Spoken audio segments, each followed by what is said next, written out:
जी, अस्सलाम वालेकुम। Welcome to Pakistan स्टॉकनेटिक। उम्मीद है कि आप तमाम दोस्त खैरियत से होंगे। देखिए काफ़ी सारी स्ट्रैटेजीज़ जो हैं वो हम वीडियो के दौरान शेयर नहीं कर पाते। उसकी वजह ये होती है कि डेली बेसिस पर जब हम वीडियो बनाते हैं तो उसमें उस दिन के इतने मामलात होते हैं कि कोई इधर-उधर की बात करने का मौका ही नहीं मिलता।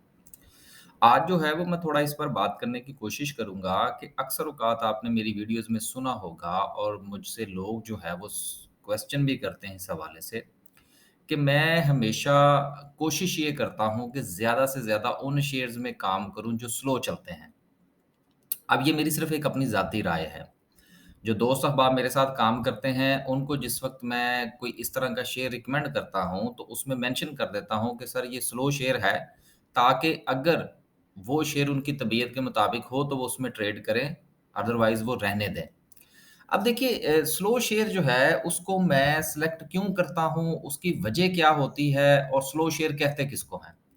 देखिए स्लो शेयर का मतलब ये होता है कि ऐसा शेयर कि जिसके अंदर बहुत ज़्यादा आपको मार-धाड़ डेली बेसिस पर नज़र नहीं आती। मसलन इस वक़्त अगर आप देखेंगे, एक छोटी-सी मिसाल यहाँ से ले लेते हैं ताकि बात को समझाने में आसानी हो जाए। आप यहाँ पर मार्केट में जाइए और आप यहाँ पर देख लीजिए कि कौन से शेयर्स ऐसे हैं जो डेली बेसिस पर ट्रेड हो रहे हैं। अब हेस्कॉल है, ये काफ़ी अरसे के बाद जो है ये डेली ट्रेड होना शुरू हुआ है। उसके बाद पीआरएल है, सिनर्जी है, डब्ल्यूटीएल है, यूनिटी है। ये 4-5 शेयर्स ऐसे हैं कि जो तकरीबन-तकरीबन जो है वो डेली ट्रेड होते हैं। अब इन शेयर्स को मैं स्लो शेयर कंसीडर नहीं करता। अब स्लो शेयर मैं किनको कंसीडर करता हूँ? जो अगर ट्रेड डेली होते भी हैं, तो उनमें इतना ज़्यादा वॉल्यूम नहीं लगता। और आप यूँ समझ लीजिए कि उन शेयर्स के अंदर जिस वक़्त वॉल्यूम लगना होता है, तो वो साल में कुछ 2, 3, 5 मर्तबा से ज़्यादा उनके अंदर टका के वॉल्यूम नहीं लगता। ऐसे शेयर को मैं स्लो शेयर कंसीडर करता हूँ। अब इसको सेलेक्ट करने की रीज़न क्या है? देखिए, इसको सेलेक्ट करने की रीज़न ये है कि जिस वक़्त आपको स्लो शेयर जो है वो अपनी बॉटम लाइन पर मिल जाए। अब बॉटम लाइन के लिए कोई थंब रूल नहीं है कि जी यहाँ पर अगर आप बाय कर लेंगे तो ये बॉटम लाइन है, नहीं। ये चीज़ें जो हैं ये आपके तज्ज़िये की बुनियाद पर जिस वक़्त आप शेयर का एनालिसिस करेंगे तो आपको पता लगेगा कि हाँ यार, ये शेयर जो है ये किसी भी इस शेयर का ये जो लेवल है ये बॉटम लेवल हो सकता है। इसी तरह से जिस वक़्त आप टॉप लेवल की बात करेंगे तो फिर भी आप नहीं कह सकते कि जी ये टॉप लेवल है, नहीं।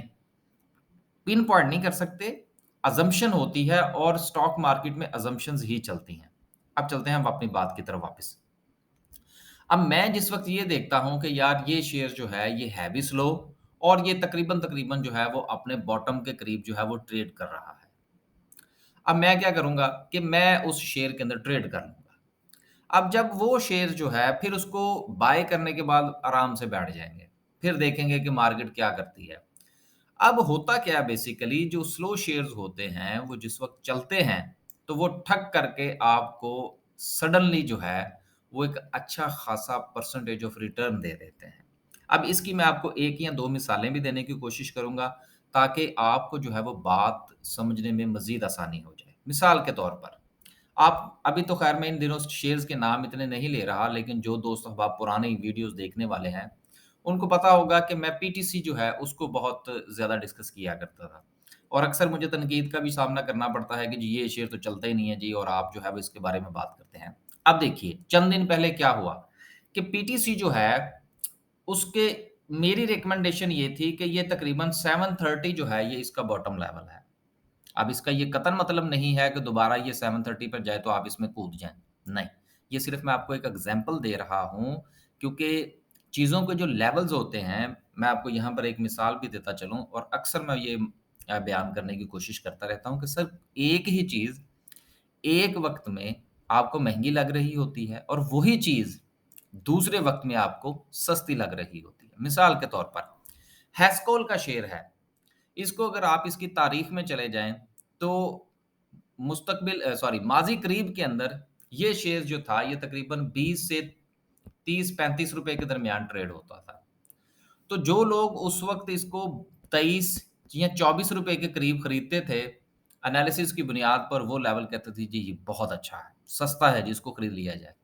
और आज सूरत हाल क्या है कि ये शेयर ₹7 में भी महँगा है, ठीक है? इसलिए ये एग्ज़ाम्पल देने का मकसद ये है कि किसी भी वक़्त जब आपने शेयर्स को एनालाइज़ करना है, तो आपने इस चीज़ का ख़्याल रखना है कि हालात कैसे चल रहे हैं, ठीक है? अब चलते हैं अपनी बात की तरफ वापस।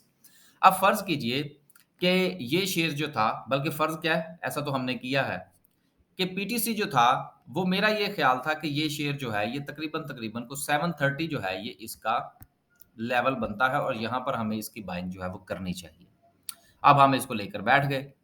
अब उसके बाद क्या है, किसी दिन वॉल्यूम लग रहा है, किसी दिन नहीं लग रहा, किसी दिन लग रहा है, किसी दिन नहीं लग रहा। फिर यकदम क्या होता है कि ये शेयर जो है, ये ₹7 तकरीबन मेरा ख़्याल है 15 या 20 पैसे तक नीचे जाता है और देन इसकी एक मूव बनती है और ये शेयर जो है, ये तकरीबन ₹8 पे जाके क्लोज़ होता है। मेरे ख़्याल है 7.94 समथिंग इसने लगाया था, लेकिन चलें हम इसको ₹8 ही कंसीडर कर लेते हैं।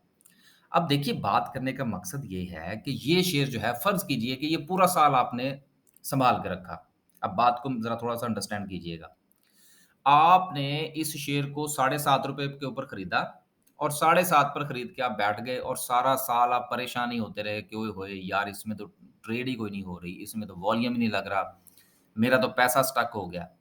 फिर क्या होता है कि एकदम से ये शेयर आपको मूव देता है और ₹7.5 से उठता है और ₹8 जाके लगाता है। अब जिस वक़्त आप साढ़े 7 8 में से आप ₹7.5 को निकालें, तो ये तकरीबन बनता है 70 पैसे। तो सर 70 पैसे जो होता है ना, वो ₹7.5 का तकरीबन 9% होता है। अब आप इस चीज़ को ज़रा देख लीजिएगा कि 9% प्रॉफ़िट जो है, इसने आपको बड़े आराम के साथ दे दिया। और अगर आप फ़र्ज़ कीजिए कि आप इसको अगर 6 महीने, 8 महीने अगर आप इसको सँभाल वैसे ये मैं बहुत लंबी डेट दे रहा हूँ, ऐसा होता नहीं है। इस किस्म के शेयर्स, स्लो किस्म के जो शेयर्स होते हैं, ये साल में कोई 2 से 3 जो है वो आपको ट्रेड्स दे देते हैं। लिहाज़ा इसका फ़ायदा ये होता है कि एक तो आपको हर वक़्त जो है वो स्क्रीन के आगे नहीं बैठना पड़ता। अब अगर यही शेयर जो है, ये आपको अगर 2 ट्रेड दे देता है, इसी किस्म की, जिस तरह की कि हम अज़्यूम कर रहे हैं कि आपने फ़र्ज़ कीजिए कि इसको 7.5 पर खरीदा और आपने जी जल्दी में बेच दिया जी, ₹7.80 पर बेच दिया, ठीक है? यहाँ पर आपको प्रॉफ़िट हुआ 50 पैसे का। फिर दोबारा फ़र्ज़ कीजिए कि आपने इसको एनालाइज़ किया और आपने देखा अच्छा यार अब इसका बॉटम लेवल क्या बनता है जहाँ पर ये ट्रेड होता है। तो मिसाल के तौर पर आपने इसको ₹7.5 पर खरीद लिया और खरीद ना लीजिएगा, ये सिर्फ़ मैं समझाने के लिए कह रहा हूँ। फिर आपने को 3 महीने, 4 महीने आपने इसको रखा और फिर दोबारा ये शेयर जो है ये ₹8 पे गया तो आपने इसको बेच दिया। फिर आपको यहाँ से क्या मिला? 50 पैसे। अब इन दोनों को अगर आप जमा करें तो ये ₹1 बनता है। और यहाँ पर सर अगर ₹7 के शेयर के पीछे आपको ₹1 निकल मिलता है, यानी अगर ₹10 का शेयर जो है वो आपको ₹1 दे तो ये 10% बनता है। तो ये साढ़े ₹7 का शेयर है। तो ये तकरीबन कोई 13 से 14% बनेगा। कैलकुलेशन कर लीजिएगा, ये सिर्फ़ एक अंदाज़े से मैं बता रहा हूँ। तो सर अगर 13-14% जो है वो अगर आपको एक पुरसुकून तरीके से मिलता है और आपको हर रोज़ जो है वो स्क्रीन के आगे भी नहीं बैठना पड़ता, तो मैं ज़ाती तौर पर ये समझता हूँ कि ऐसे शेयर्स जिनके अंदर आप रोज़ मार-धाड़ कर रहे होते हैं, उनकी निस्बत इन किस्म के शेयर्स में प्रॉफ़िट टेकिंग आसानी के साथ होती है और परसेंटेज ऑफ प्रॉफ़िट जो है वो भी आपको ज़्यादा मिलता है। ये मेरी एक अपनी ज़ाती राय है, ये मेरा ज़ाती एनालिसिस है, ये कोई थंब रूल नहीं है। मैं अपने दोस्त जो मेरे साथ काम करते हैं, उनको भी मैं इस पर मजबूर नहीं करता। मैं उनको पूरी तफ़सील लिख के भेजता हूँ कि भाई ये स्लो शेयर है। दिल करे तो काम करे, दिल करे तो ना करे, हम तो दूसरे शेयर्स में भी काम करते हैं। तो ये वो अहबाब जो अक्सर औक़ात मुझसे ये सवाल करते हैं जी कि हमारे पास वक़्त नहीं है कि हम स्क्रीन के आगे बैठ सकें, वो इस किस्म के शेयर्स को तलाश करें, उनके ऊपर काम करें, काम करने के बाद उनको एनालाइज़ करें, उनके लेवल्स देखें और खरीदें और आराम से बैठ जाएँ। इंशाअल्लाह साल के अंदर उनको बहुत अच्छा रिटर्न मिलेगा और हमेशा याद रखिएगा कि आपने अपना लॉस ऑफ प्रॉफ़िट जो है वो सालाना की बुनियाद पर कैलकुलेट करना होता है। 30 जून से 30 जून रख लीजिए, यकम जनवरी से यकम जनवरी रख लीजिए। ज़्यादा बेहतर तो 30 जून से 30 जून तक का यकम जुलाई से 30 जून तक का है। उसकी वजह ये है कि वो आपके जितने भी टैक्स के मामलात होते हैं, वो भी इसमें कवर हो जाते हैं।